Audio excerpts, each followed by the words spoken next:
Welcome back. Well, as you can see, we are in the Cloud Adoption Framework series.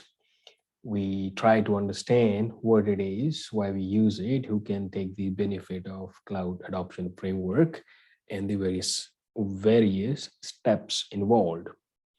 Under strategy, there were 4 steps. We covered business motivations or triggers in the previous video, and today we are going to understand business outcomes.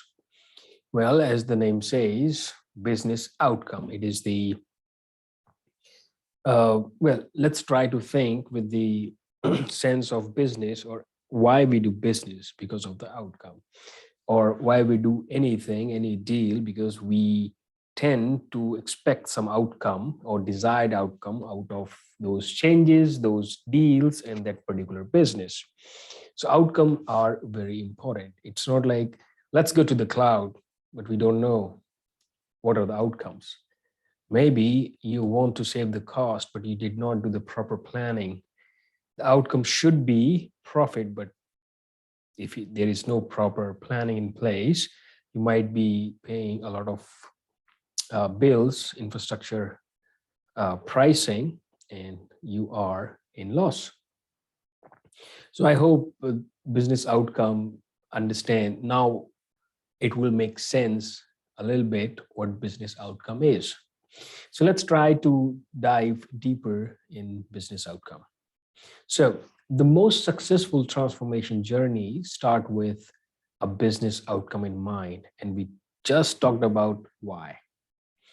So cloud adoption can be a costly and time-consuming effort.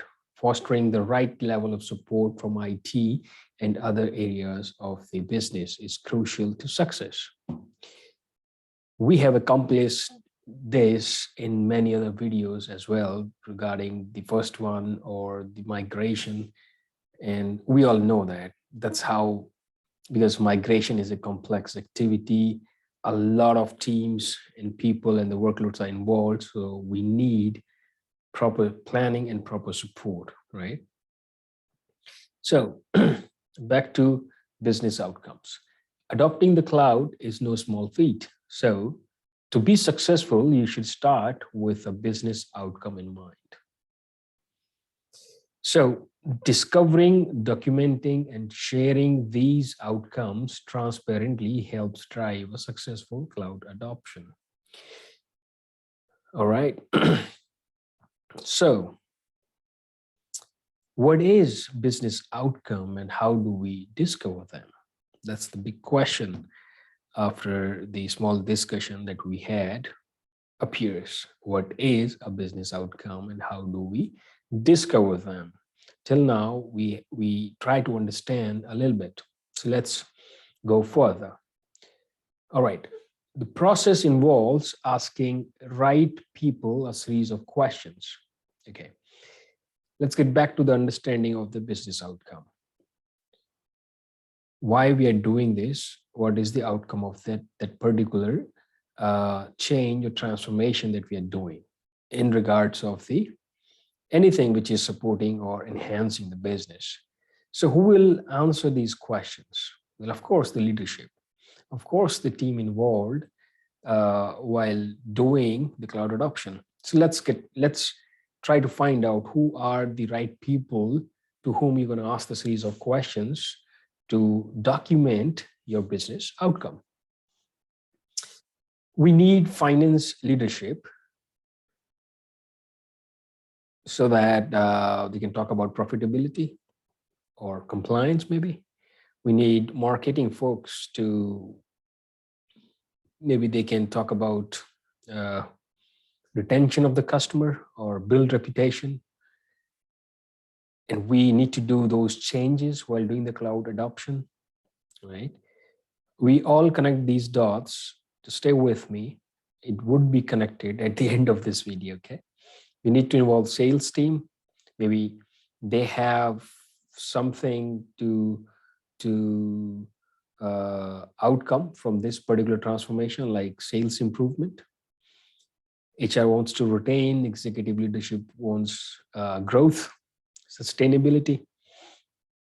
So the entire leadership from different various teams, stakeholders, owners need to be asked these questions so that you can come out with the business outcomes.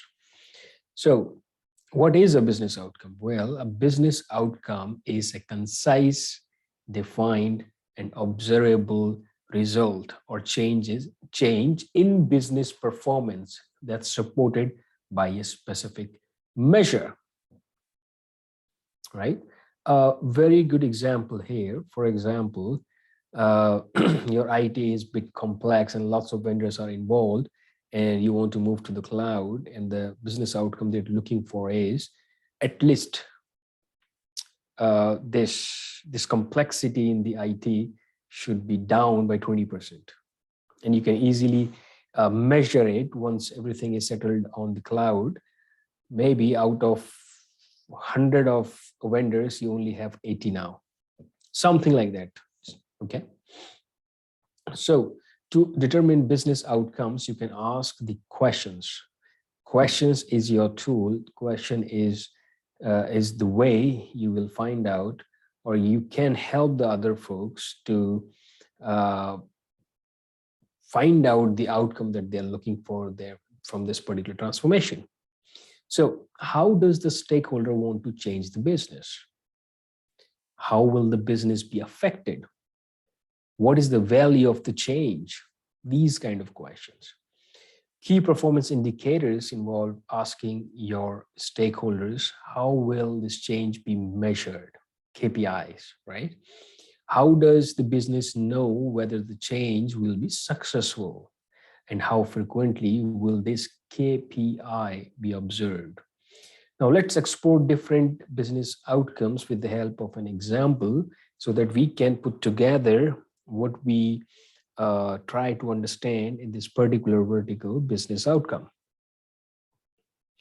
Examples can help us understand it better. So let's explore different business outcome examples. So the cloud can help create opportunities to deliver new products to customers or deliver existing product in a new way, right? Now, let's take this example. A company has been selling books for over 100 years. An employee of the company realizes that the content can be delivered electronically.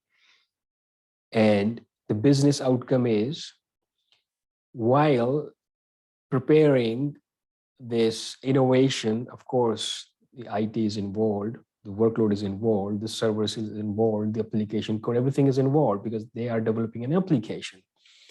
But what is the business outcome? The X amount of sale will be increased or revenue will be increased, right? So that is a very good example. Now, let's go with another example. Cloud computing can reduce capital expenses for hardware, software, setting up data centers, running on-site data centers, and so on. We all know that.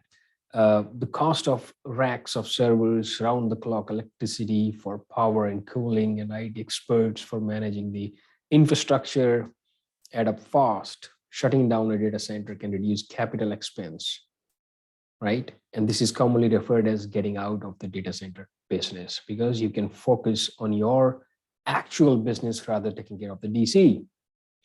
Let's see this example. A company's DC or data center consumes a large percentage of the annual IT budget. IT chooses to conduct a cloud migration and transition the assets in that data center to infrastructure as a service solution, creating a 3-year cost reduction. Let's take another example. A holding company recently acquired a new company. In the acquisition, the terms dictate that the new entity should be removed from the current data center within 6 months. Failure to do so will result in a fine of $1 million per month to the holding company. Now, moving the digital asset to the cloud in a cloud migration could allow for a quick decommission of the old assets. See, so that's the business outcome here. Now, during cloud-enabled innovation efforts, time to market is a key measure of IT's ability to address market change, right? and by adopting DevOps practices that could easily be achieved. One more you can think as in business outcome, time to market. You can lower down the time to market to stay competitive in the market with the help of adopting DevOps practices, which integrate seamlessly with the cloud. Now, let's see one more example just to understand. Expanding into a new market can be one of the most valuable business outcomes during a transformation. The ability to quickly deploy resources in market without a longer term commitment allows sales and operation leaders to explore options that wouldn't have been considered in the past, right? This could be one of the motivation to move to the cloud, but what is the outcome? Well, you're not applying anything, but let's tackle this with an example.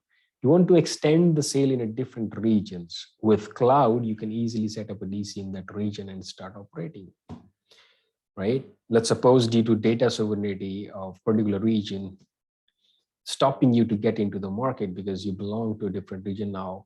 With cloud adoption, you can spin DC in that particular region and win the market. Okay.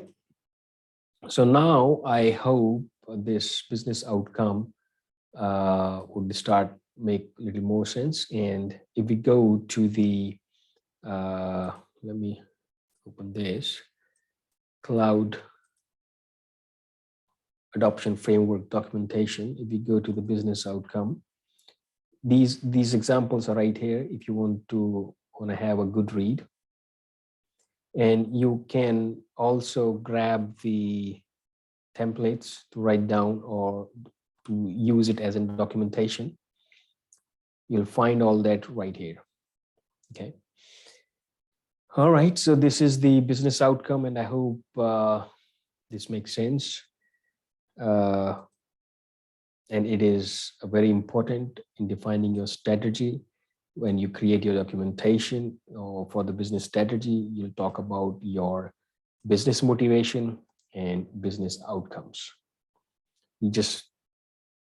We should not just move to the cloud without applying these strategies, which will actually drive your business or give you the outcome that you're looking for through this transformation. Well, thank you for watching. Let's meet in another video. We'll try to cover financial and technical. You guys have a good day. Bye-bye.